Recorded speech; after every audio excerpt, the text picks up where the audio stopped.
صل على محمد وآل محمد. أعوذ بالله من الشيطان الرجيم. بسم الله الرحمن الرحيم.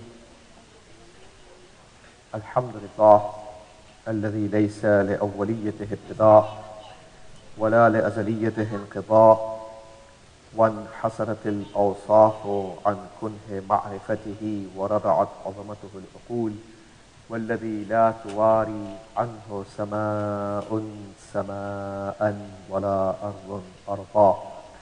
ثم الصلاة والسلام والتحية والإكرام على سيد البطحاء سيد المرسلين والأنبياء أبي القاسم محمد المصطفى،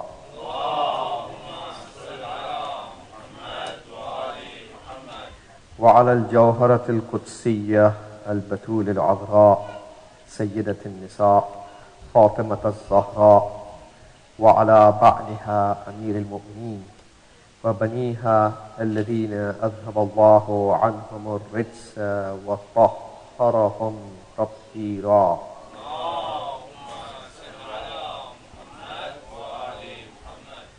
لا سيما على بقية الله وحجته الكبرى الذي بيمنه رزق الورى وبوجوده ثبتت الأرض والسماء، ولولاه لصاحت الأرض بأهلها. واللعنة الدائمة على أعدائهم أجمعين من حين عداوتهم إلى قيام يوم الدين. أما بعد، فقد قال رسول الله صلى الله عليه وآله وسلم: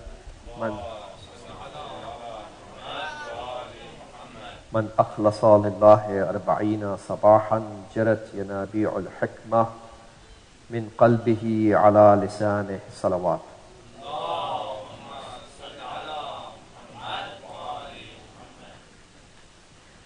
We were discussing around this hadith of our beloved Prophet, and in the previous lesson I told you that our scholars, some of our scholars have mentioned the 8 different components of a travel. Every travel, whether physical or spiritual, requires 8 components. And I mentioned that it requires a mabda, means an origin, a muntaha, means the destination, the ultimate destination, and the masafat, means the distance that needs to be traveled, and a masir, means the route, the path that need to be tread, and zad, fifth of all is zad, means things required during the travel for your survival. Sixth of all, a rahila, means the vehicle, the means of transportation. Seventh of all is a rafiq, the companion of the trip. Islam emphasizes that we don't go out on travels alone. We need to have companions, preferably. And eighth and last of all, a guide, the hadi and the guide. And we did discuss the little bit about the origin and the destiny. Obviously, the origin of everything is Allah subhanahu wa ta'ala, and the final and ultimate goal is also Allah. But in terms of the ilmul akhlaq, we discussed in that previous lesson that our origin, the point of start is our jahl and ignorance. Because when we are born into this world, أخرجكم من بطون أمهاتكم لا تعلمون شيئا. So Allah subhanahu wa ta'ala took us out from the wombs of the mothers while we knew nothing. So we were jahil and blank slate ignorance. So we start from the jahl, and that's the origin of our journey. And obviously the ultimate goal is what is mentioned in the Surah An-Najm verse 42, where Allah subhanahu wa ta'ala says about the fact that ila rabbikal muntaha, the muntaha is towards your Lord. And also in another verse from Surah Al-Inshiqaq, verse 6, where Allah subhanahu wa ta'ala says, Ya ayyuhal insanu innaka kadihun ila rabbika kadhan famulaqih. So we learn in the light of this verse that we are in the process of doing our efforts, going through the pains and hassles, and at the end of the day, all our efforts are going to take us to the end result of meeting with Allah. Whether the efforts are good or the bad efforts, in both the cases, we are heading towards Allah and we are going to meet Him. So, mulaqat and liqa of Allah is a confirmed destiny for every human being. We do call maut and death as liqa Allah, meeting with Allah. So, third of all, which is our discussion tonight, is the masafat and the distance that need to be traveled. That's what I would like to shed some light on this third one, and probably we can move to the fourth component of the spiritual travel in the next lesson. So, masafat, the distance that need to be traveled. Every travel, whether physical or spiritual, has a distance which has to be preset, predefined, well defined, so that we don't waste our times going astray. So every moment is spent towards the right direction. وَإِنَّ هَذَا صِرَاطِي. Allah subhanahu wa ta'ala says in Surah Al-An'am, verse 153, وَإِنَّ هَذَا صِرَاطِي مُسْتَقِيمًا فَاتَّبِعُوهُ وَلَا تَتَّبِعُوا السُّبُلَ. So we learn in the light of this verse that the straight path belongs to Allah subhanahu wa ta'ala, and we are supposed to avoid, not to follow the various paths and isms and religions and various ways and paths that are deceiving, that are misguiding us and taking us astray. So we are supposed to stick to the straight path, which is the path of Allah. All the rest of the paths are taking us away from Allah subhanahu wa ta'ala and His closeness. So this distance that we need to travel is resting on kamalat, attributes of perfection. Kamalat nafsaniyya, spiritual attributes of perfection that we humans are supposed to gain. So that's where our scholars say that if you turn to the Holy Quran, Allah subhanahu wa ta'ala, see, the biggest blessing of Allah is aql. Isn't that right? That's what distinguishes us from the animals. Because we have the power of intellect and tafakkur and thinking and pondering, which the animals do not have that daraja and level of the aql. Some of the animals do it. They have the aql, but not comparable to the human aql. Their aql is not comparable, no comparison with our aql. So what our scholars of philosophy, our philosophers say, that we, the humans, are the only ones who can derive the kulliyat from the juz'iyat. This is what distinguishes us from the animals. The animals cannot do that. And we are eligible to do ibadatun aqlaniyya. Everything is doing ibadat of Allah. إِن مِّن شَيْءٍ وَإِن مِّن شَيْءٍ إِلَّا يُسَبِّحُ بِحَمْدِهِ وَلَكِنْ لَا تَفْقَهُونَ تَسْبِيحَهُمْ. So everything is doing the tasbih of Allah, but you don't understand. So obviously tasbih is ibadat of Allah, isn't that right? So every existence, every mawjood is abid and musabbih and hamid and zakir, without exception. Every particle in the universe is abid, is busy in the ibadat and worship of Allah, plus it's musabbih, it's doing the tasbih and glorifying Allah subhanahu wa ta'ala's praise, and it is praising Allah, it's hamid, and it is also zakir, that means busy and engaged in Allah's zikr and remembrance. So they are all doing ibadat. It's not only the good humans and the muttaqi and pious humans who are busy in ibadat, everything else is also doing the ibadat. But it's just that our ibadat is ibadatun aqlaniyya, based on our intellect-based worships. So aql is the biggest ni'mat. But our scholars say we have a ni'mat superior than aql. And that ni'mat is called ilm. Knowledge is superior than the ni'mat of aql.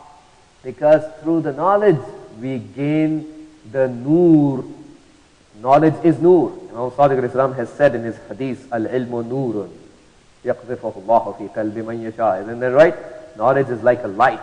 Now you are in a world full of zulumat and darknesses, and you want to walk on the masafat, on the path towards muntaha, towards the ultimate goal, which is Allah. Now in all the darknesses and zulumat surrounding us, you need to have a flashlight. In the physical travel, we need a flashlight in the darkness. Isn't that right? So we can see where we are going. Similarly, in the spiritual travel, your power of thinking is not enough unless you have a light with you, a knowledge which is nur, that shows you the path. So the benefit of ilm is superior than the benefit of aql, because aql cannot show you the path. All the aql can tell is distinguish between haqq and batil, and khair and shar, and goodness and evil, isn't it right? And guide you that you need to worship your creator. That's the job of aql. Don't expect more than that. Aql can distinguish between haqq and batil, right and wrong, khair and shar, goodness and evil, and guide you towards worshipping the creator. Al-aqlu ma ubida bihir rahman waqtusiba bihil jinan. How the hadith of Imam Sadiq al-Islam says in Kitabul Aql, chapter of Aql in Al-Kafi. So aql is something with which you worship Rahman, Allah subhanahu wa ta'ala, and achieve the paradises. So don't expect more from the aql. So in order to see the path in the zulumat and darknesses, we need the light, and the light is the nur of ilm. So obviously ilm is one step farther, several steps farther than aql. So we are blessed by Allah that He gave on top of aql and intellect, He gave us the ilm of Quran and Ahlul Bayt. We already discussed in one of the previous lectures, in this series of lectures, what exactly we mean when we talk about the words Prophet and Ahlul Bayt alayhim salam have used in their hadith, the word ilm, what exactly the Prophet means and what exactly the Ahlul Bayt mean out of the word al-ilm. We discussed it elaborately, and I told you, the statement of Shaheed al-Muhaqqiq al-Ustad Murtaza Mutahari rahmatullah alayh, that Prophet, what he means in this hadith from the word ilm is ilmul akhirah. In a nutshell, isn't it right? Any knowledge that has a share on the Day of Judgment, that has some naf' and manfa'at and benefit for you on the Day of Judgment. If you are pursuing a knowledge that has no manfa'at and benefit on the Day of Judgment for you, then this is not what Prophet intended. Prophet intended every knowledge that has some benefit for you on the Day of Judgment. So don't waste your time in seeking those of the things which have no benefit on the Day of Judgment. So anything that has a benefit, that's part of the hadith of Rasulullah sallallahu alayhi wa alihi wa sallam.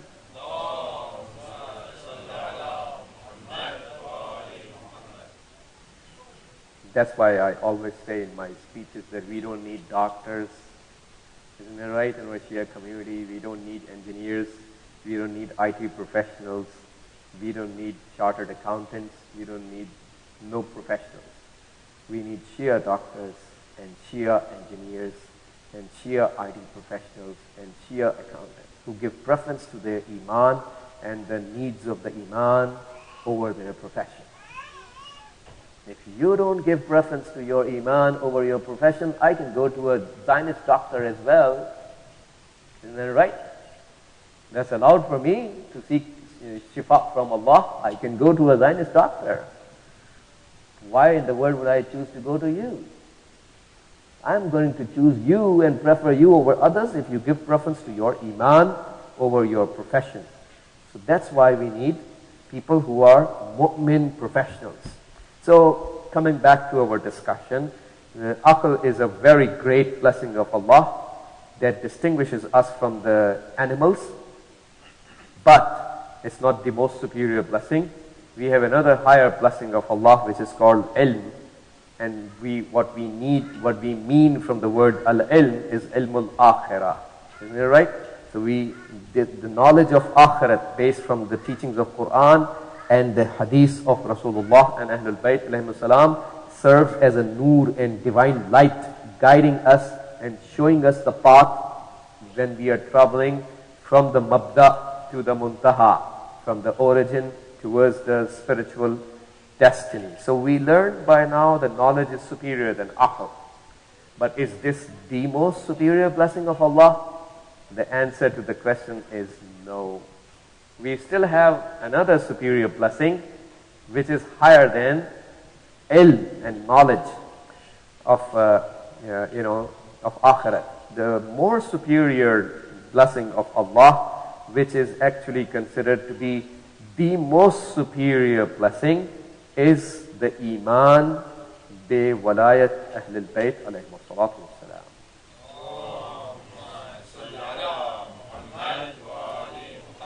Walayat is rightfully called as a ni'matul uzma, the biggest ni'mat of Allah, rightfully so, and all our rest of amal, our prayers and fasting and hajj and fitrah and zakat and khums and so forth are accepted based on our behavior towards walayat. First things first, if our behavior towards walayat is not cleared up, then nothing else can be beneficial. Actually, people who have no answer to the angels when they are laid down in the qabr, and they give a negative answer to the angels about the walayat, then they have a direct flight towards the Jahannam. So there's no turn, there's no room for the question of prayers and fasting. We are not there yet, isn't that right? The furu'uddin come later. If the usuluddin are not cleared up, logically there's no room for the angel to even come to the furu'uddin and ask about that, because you are not even clear in the usuluddin. Isn't that right? So there's no room for anyone to mention how much prayers and charities and good work that I am doing and this and that. No, this person has a very good heart. He gives a lot of charities. Well, they're very good. Nobody's denying that. In Allah la yudhi'u ajr al-muhsinin. Isn't that right? Allah never wastes the reward of the good doers. So some of the good doers obviously get rewarded in this world. They never believed in akhirat.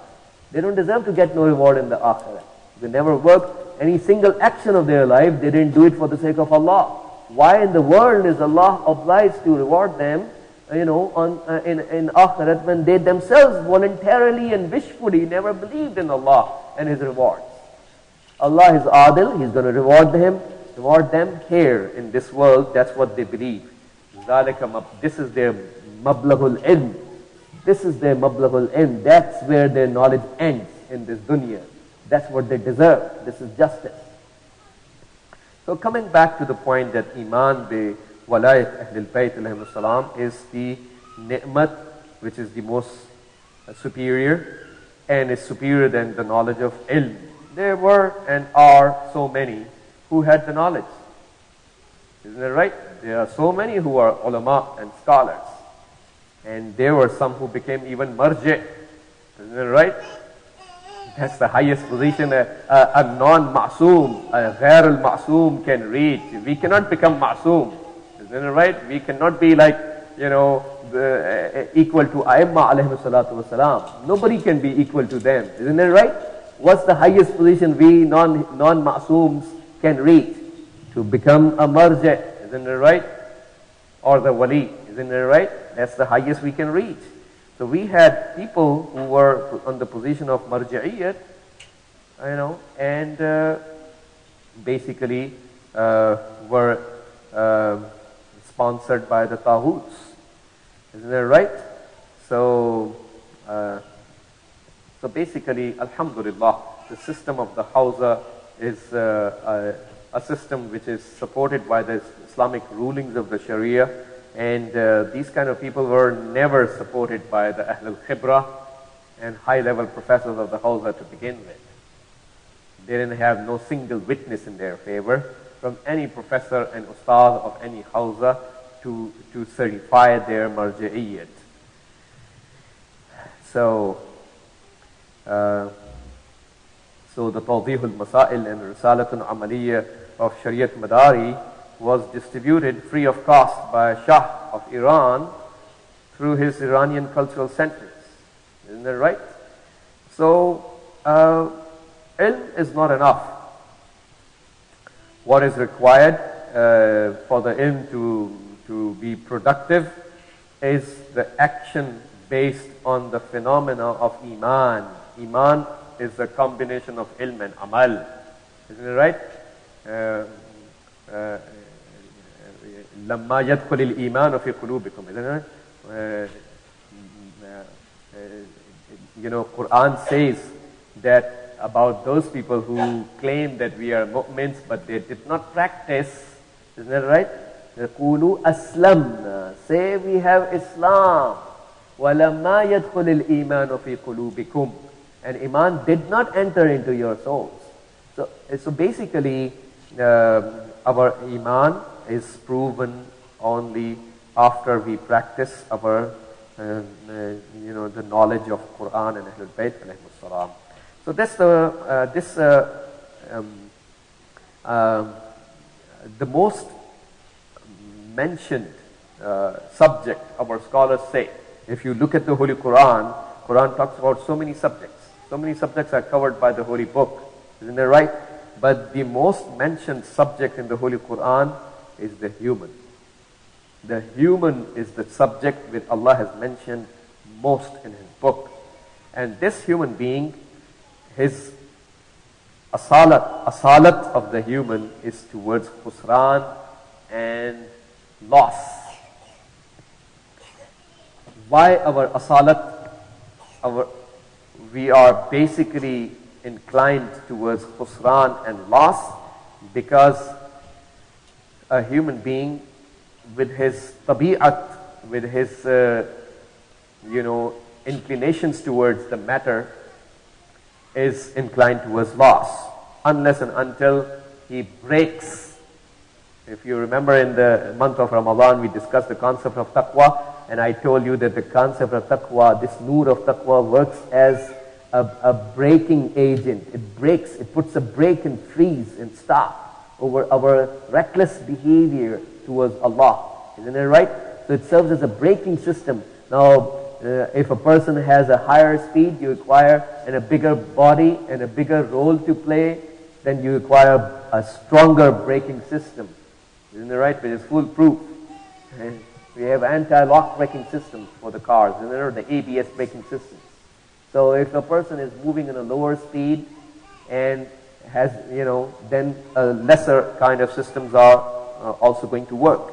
So a human being has the tendency and capability of moving in the highest of the speeds, and that's why the taqwa has to be in accordance with the nature of our travel and the nature of our speeds. Now, human requires the braking system so that the loss is prevented, which is already there in our personality, because if we are inclined towards the matter and its attachments. This tabi'at means attachments towards matter always is bound to lead us towards khusran. Look at the Holy Quran where Allah subhanahu wa ta'ala says, وَالْعَصْرِ إِنَّ الْإِنسَانَ لَفِي خُسْرٍ. Certainly, Allah says, by the time, there are approximately 11 aqwal among mufassirin where they are interpreting what is the meaning of asr.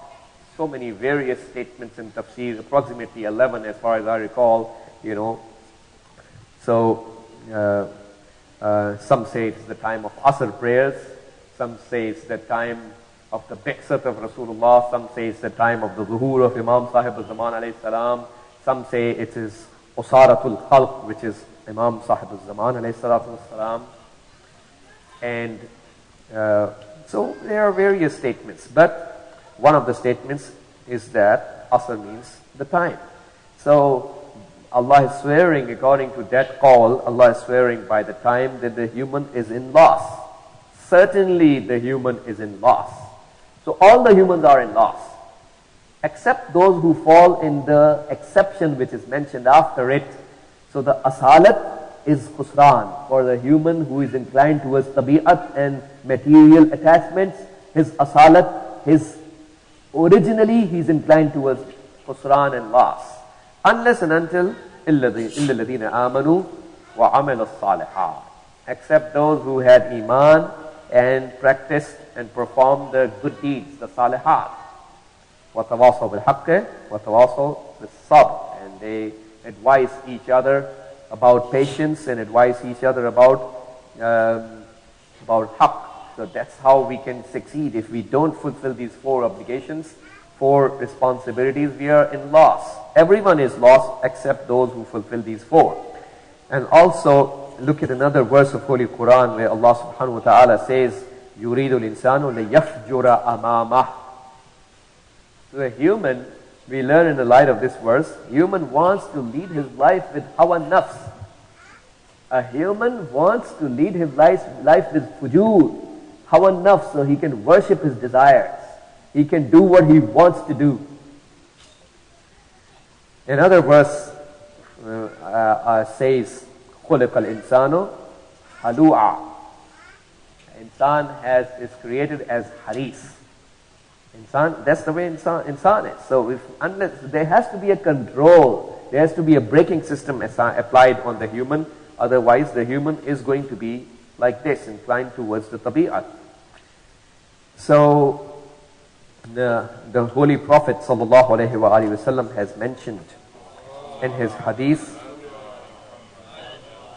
Say, Prophet saw a bunch of people surrounding another person. And Prophet inquired, and he was told that قِيلَ أَنَّهُ allama. Somebody said to the Prophet that this guy is allama. Allama is a tense of exaggeration and mubalagha in Arabic. It's a multifold exaggeration, because the tense of exaggeration in Arabic actually is fa'al, allam. But that's not what is meant. It has a ta at the end, which in Arabic they say when you add this ta, it multiplies the mubalagha. It makes the mubalaghas, further increased. So it has a ta of mubalagha added to the tense of mubalagha. So that means extremely, extremely knowledgeable. So, and they told the Prophet that, well, this guy, he's called Allama because he knows the ansab of the Arab.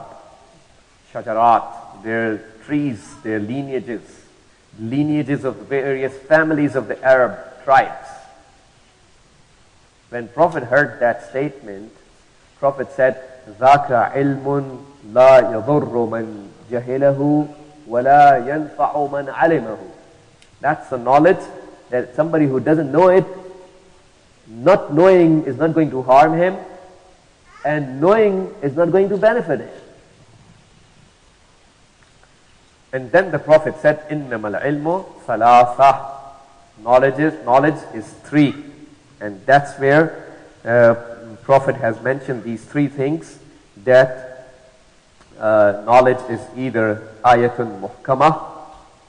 Ayatun muhkamah has been interpreted by our scholars as the ilm al-tawheed, ilm al-aqa'id, knowledge related to tawheed and the aqa'id of Islam. That's the first knowledge which is considered by the Prophet to be the knowledge. And then the Prophet said, Faridatun Adila. Faridatun Adila has been interpreted in the tafsir by our scholars as the knowledge of the ilm al-akhlaq and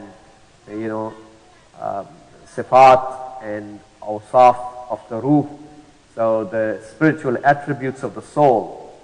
Learning about the ilm al-akhlaq and learning about various spiritual attributes which serve as a zenith and adornment for our spirituality, and provide the correct cleanliness to the soul. And then the Prophet said, Sunnatun Qa'ima. So Prophet, after that he said, Sunnatun Qa'ima, which means the knowledge about the ahkam of the Sharia, ahkam of the furu'uddin. So, وَمَا خَلَهُنَّ فَهُوَ فَضْلٌ. Whatever is apart from that is an optional thing, it's an extra thing. So Prophet considers things which are other than these 3 as an optional thing. So now what is required is that as we are treading from our origin towards the muntaha and the ultimate goal, we are required to adorn ourselves. Obviously, supposedly a person already believes in Allah subhanahu wa ta'ala and in the Islamic belief system. Now he's required to adorn himself with the spiritual attributes, so he's empowered to move correctly and to walk according to the rulings of the Sharia, so he doesn't get burnt straight away by the flames of the fire, which are the direct impact of the harams. Now this is certainly a gradual process. It's not, our scholars of akhlaq say it's a process that every previous stage paves the way for the next stage. Unless and until you go through the previous step, the next step will not be opened up for you. So the next step will be opened after you have crossed the previous stage. So it is tadriji and it is tartibi as well. It is gradual, plus every previous stage opens the way for the next. So there is a tartib and sequential pattern that you have to follow. If you don't follow the sequence, it's not going to work for you. So it's a painstaking effort, but there is no other choice for us as humans to go through that. And obviously, we can never learn anything significant without the pains and hardships. Remember the story of this famous scholar of ilm al-balagha, ilm al-bayan, ilm al-ma'ani wal-bayan wal-badi, Sirajuddin al-Sakkaki. Sirajuddin al-Sakkaki was a very famous, and I'm going to end the speech after this, inshallah. We'll continue later on. Sirajuddin al-Sakkaki was a very famous scholar of Arabic knowledges of eloquence. And he has written several books, Miftahul Ulum, which deals with 12 knowledges of Arabic, and also Talkhisul Miftah. And Talkhisul Miftah is part of the syllabus in the Hawza. In every Hawza of Islam, if you go to a Hawza, you learn Talkhisul Miftah, which is written by a Sakkaki. So he was a big scholar of Arabic knowledges, especially the knowledges related to the balaghat and fasahat of the kalam and the kalima. And he started to study at the age 40. The first day of it, he used to be an ironmonger, making things of iron.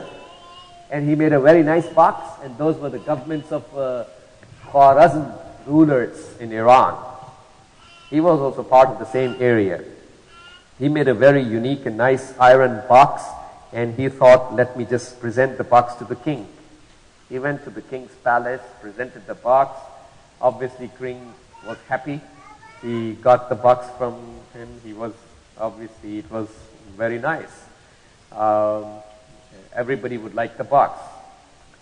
But as he was present there, at the same time, a person entered into the darbar, and everybody stood up in his respect, and everybody sat in front of this person in a very respectful way. And Sakkaki asked, who is this person?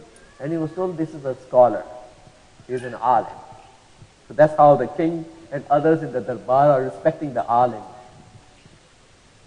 So he thought to himself that I wasted my life by doing the iron work and job. I could better have become an alim to gain that kind of respect.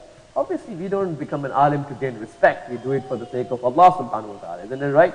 But he thought to himself that I could have got the similar behavior if I was an alim. So he quit his job and he went to a teacher in the madrasa. And long story short, this teacher in the the teacher in the madrasa on that day, he obviously, he saw the person is 40 years old, and then he started his education. So, and the teacher told him to memorize a sentence. If you can memorize a sentence successfully and come back on the next day of the class, then you can be accepted, in other words. So he told him the sentence, which was the fatwa of Imam Abu Hanifa, that he told him that, قال الشيخ, Sheikh means the teacher. Sheikh has several meanings in Arabic. One of the meanings of the word is teacher. So قال الشيخ, the teacher, the mudarris is referring, the teacher is referring to Imam Abu Hanifa.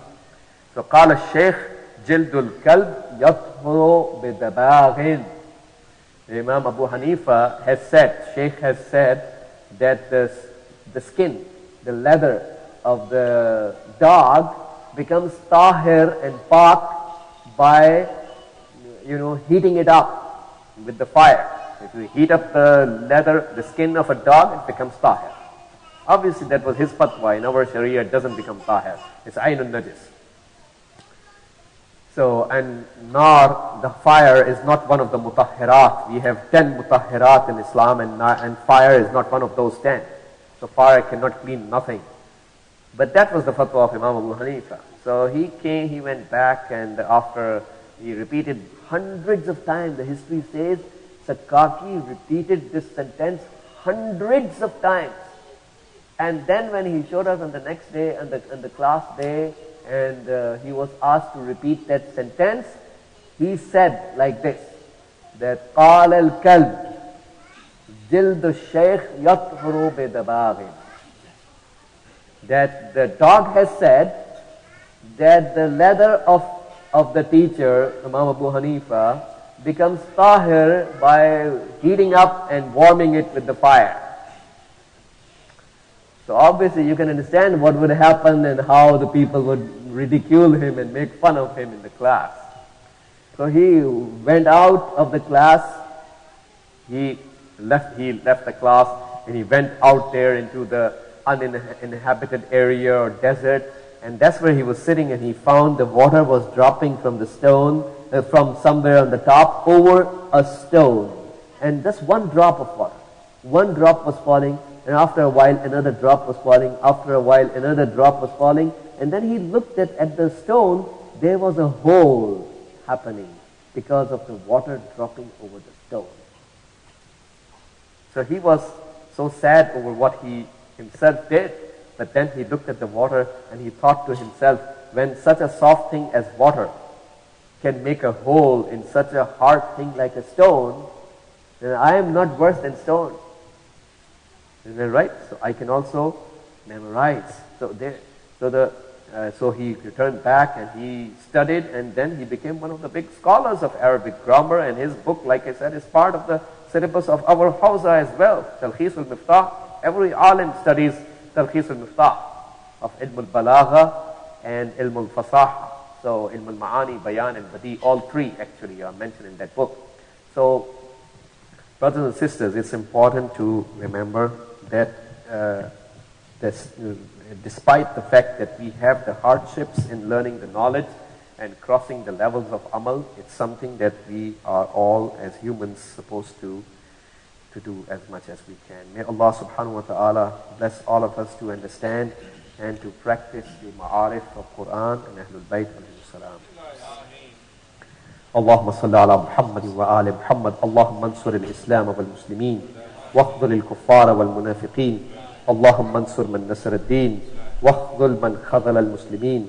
اللهم انصر واحفظ وأيد علماءنا الربانيين ومراجعنا الربانيين، لا سيما الولي الفقيه قائد المسلمين. اللهم انصر جيوش المسلمين وعساكر الموحدين. اللهم فك عن الأسراء المسلمين. اللهم وفقنا لما تحب وترضى، وعجل في فرج مولانا صاحب الزمان، واجعلنا من أنصاره وأشياعه وأتباعه وأعوانه بجاه محمد وآله الطاهرين.